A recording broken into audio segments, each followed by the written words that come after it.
Okay. So, nga nung kinahanglan man daw, hatag og second chance daw, B. So, isa man ang naghatag na 3 og second chance silang friends or whatever. So, sige. Sana. Oh, share daw, share. Mag-share man isa-isa. Sige daw. Nga nung kinahanglan daw maghatag og second chance gani? Kaya Ginoo. Oh, sana. Oh, very good natin. Sana to, okay, kay ang? Dili, maulang. Kaya ang Ginoo kay nagpasayo sa kita kaya na po. Oh, amen. Katagan, og 5 ka club si Ate Be. 1, 2, 3, 4, 5. Ano siya? Wow, wee. Ano siya? Ah. Sige. Sige, kuya na to doon sa gani. Nga nung maghatag matag second chance daw. Sige daw. Nung kinahanglan tang maghatag og chance kay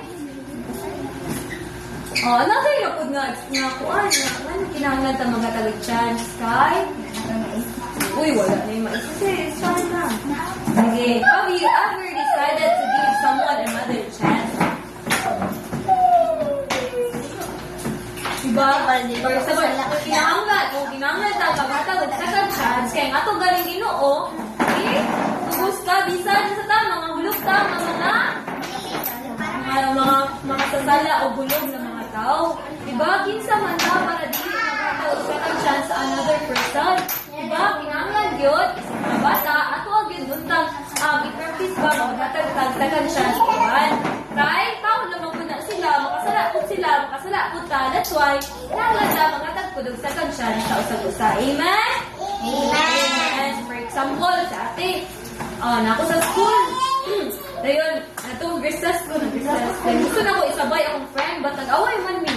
Diba, pag mag-away mo, dili ka man agad niya, dili ka ganahan, sabay-sabay sa iya, ha? But, i-decided man na, diba, nag-decide man ka nga, sige na lang, oy, tagaan na lang ako sa second chance. So, you approach your friend, i-approach mo siya, friend, okay na ta, dahil mo ka, nakamantay na. So, continue. So, listen. So, this was what David did. Saul had done a number of things against David, but David did not decide to be against Saul. He wanted to make sure that there was no hope of Saul changing his mind. He wanted to give Saul one more chance. So he went back to Jonathan to get his help. So, di ba si King Saul o si David, nag-away sila, di ba ipapatay ba ni King Saul si David? So, bisan, naghan na kayo ginangkuhat si Saul about kay David.